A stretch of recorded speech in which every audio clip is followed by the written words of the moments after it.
I mean, then you could put that on Ten Hag. But this is the thing for me. I understand the criticism of Rasmus, but I'm with a lot of these United players, I am not willing to go too hard on them. We can't sit here for 2 years and say that the manager's coaching isn't good enough, his system isn't good enough, he's not developing people, and then at the same time remove those trains of thought to slam players. No, nobody has to like a player they don't like. It's listen, would I prefer someone that was more akin to R9 over Rasmus Hojlund? Yeah, of course I would. But does he exist? No. Staffy gave an example yesterday about strikers that do more than him, and he was mentioning Solankis and Ollie Watkins. But nobody was saying that about those two until the systems that the clubs they play for improved. No, if you'd have said this time last year, I'd love to buy Solanke, everyone would have said you were a madman. You look at Mateta. Let's just have it right. Yes, there'll probably be some YouTuber now that will say, I've always ranked Mateta, always said he was a baller. No one was talking about him at any single fucking point. The system improves. The team look better. Mateta looks better. These are a lot of these players are what I would consider to be sort of traditional number nines. They're never going to be amazing dribblers. They're never going to be the greatest facilitators. There's a lot of traditional number nines that have been developed in football where they either you either create the chances for them, they do a little bit of hold up play where they move the ball off to a teammate, which he actually doesn't do that badly. Rasmus yesterday he received the ball 10 times in the game in terms of his back to goal with a defender up against him. 11, sorry. On 10 of those occasions, either with his first touch or second, he laid it off to a teammate and then moved. There was one time where he tried to turn on the inside and Saliba made a tackle against him. But we only got the ball into him 11 times. That's 3 times less than Darwin receives the ball, then Jackson receives the ball, then Haaland receives the ball in a game. So I'm not stating that he shouldn't be criticized, but when you look at the system, the underlying numbers and everything surrounding it, he isn't getting a fair crack at the whip because we are playing so awfully. If he was having the same amount of opportunities to impact the game as his contemporaries, then I'm in a situation where we can start to talk. So I look at Rasmus this way. I want to see him in a better system with better coaching, a team that creates better opportunities in the attack. We are so disjointed in bad positions. Everybody's looking bad. We all know how talented Kobbie Mainoo is, but there's been a number of games, even at his young age, where he's just, why is he in the wrong place? Why is he there? It may just be him as well. But I've just got a feeling it's more about the way we are being coached and set up than anything else. But I do hear the criticism, and I do want us to buy another striker this summer. I want him to have I don't believe in this gateway bullshit and this pathway nonsense. For me, it's a case of if you can bring someone better and he sits on the bench and he has to work hard to get back into the first team, that should help improve Manchester United. But I'm not willing to turn my back on any of our young players at the minute. The Garnachos, even Ahmad. I weren't ever that convinced about Ahmad. Watching him in 3 or 4 appearances recently, I'm fuming that he hasn't been given more game time. I want more end products because at the moment there's a lot of flicks and a lot of tricks, but with very little. He didn't attempt enough crosses or enough through balls yesterday. It looked nice, and then it was like, and then the pass was like a layoff, and it's like, okay, well, you need to try and penetrate. But they just need development, these young men. You know, if the team's gone backwards, why are we expecting these young players to get better? It don't make sense to me, personally. All right, so a question for you, Terry. So how you brought up Kobbie Mainoo, right? And I think every time you watch him, or not every time, but most times you see certain qualities that you think, okay, he could go on and be a top player. What do you see from Rasmus Hojlund when he's out there on the pitch that makes you think that he'll be a good striker? So for me, if you watch him in the box, I think he takes up some really good positions. What doesn't help him, though, when you compare him to strikers at other teams that are performing, is we don't have enough midfield runners to take defenders away. Often when we're looking to cross that ball in, if you watch the games closely, he'll have 2 centre-backs around him. We improve when we've brought McTominay into games late at times because Scott McTominay is making those dashing runs.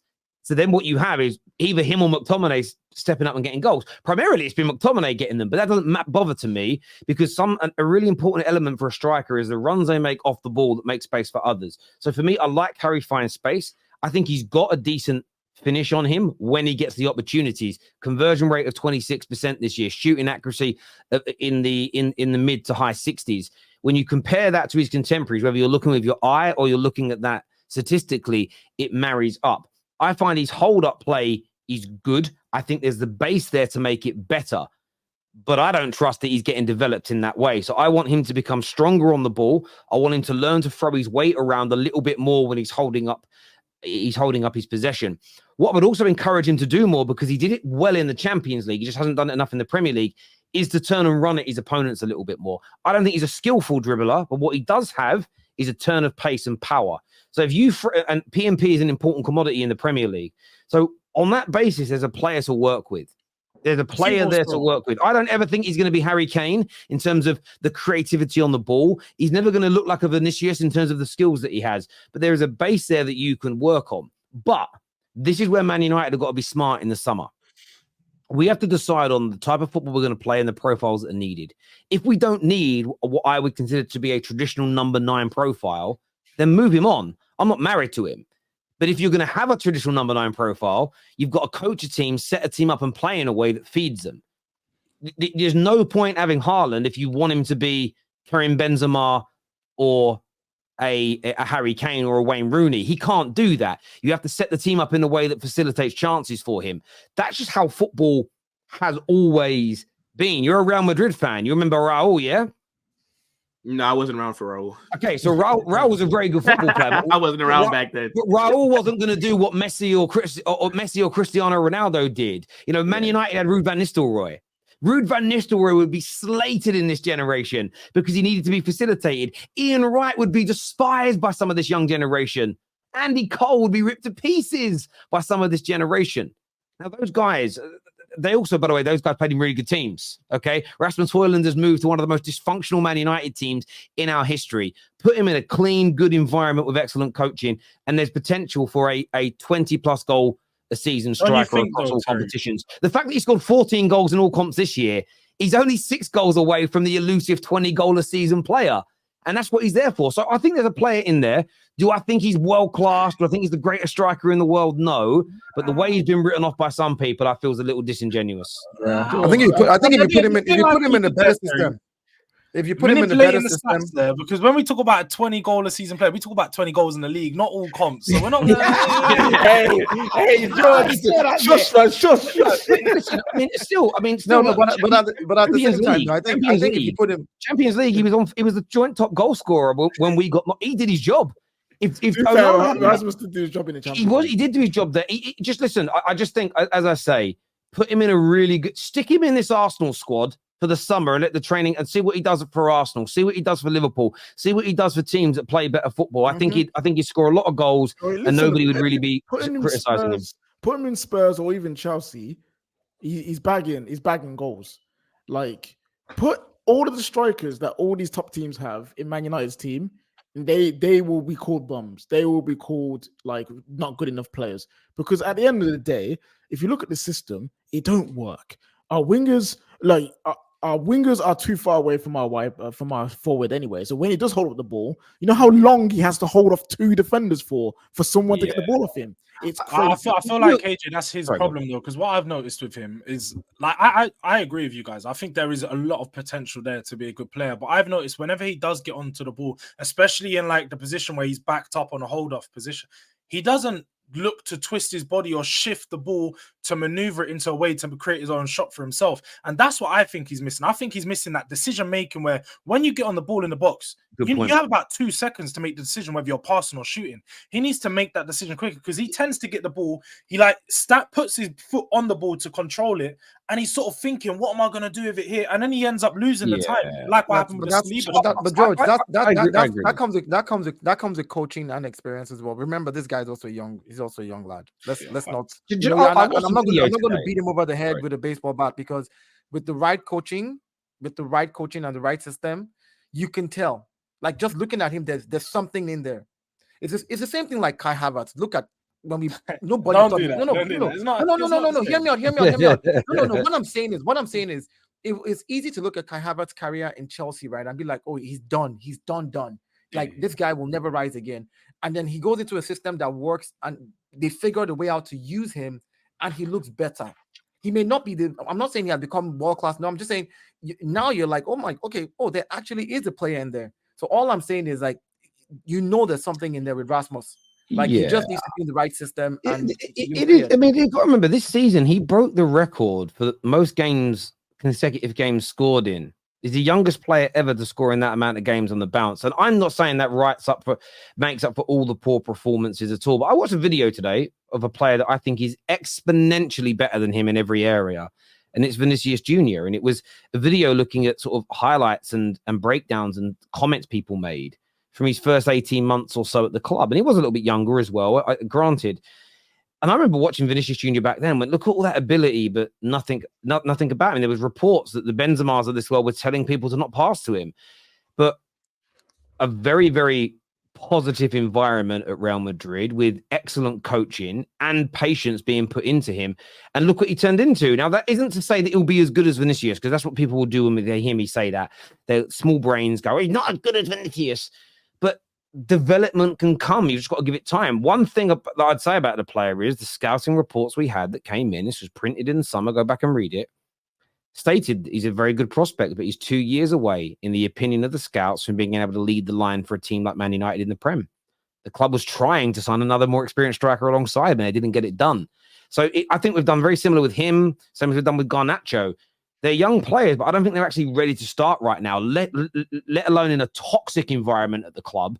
But we don't have anybody else because of one reason or another. And that's how we need to build this squad out in over the next couple of years, is to allow these young players to have a controlled and positive environment to develop in without them needing to be the stars. It's crazy. But that's my view. Viewers, give us your thoughts. Give us your opinions below. This here says, adding a 39th game to the Premier League.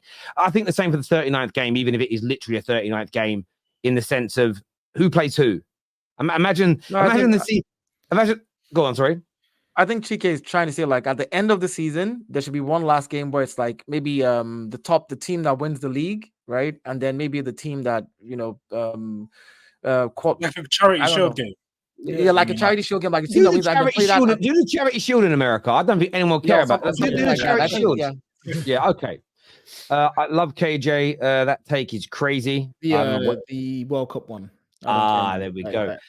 Put it this way, not against West Ham or a double loss against Aston Villa. The points dropped against Fulham killed us. I have to address this thing. No, okay. Arsenal fans that say this, you have to use the same weight for the other team. If we beat West Ham, if we beat Aston Villa, if we had beat Fulham, and let's use the same thing for Man City. If Man City had beaten Aston Villa, if Man City had won the games that they drew, and Man City did not lose any games, we'll still be having the same conversation.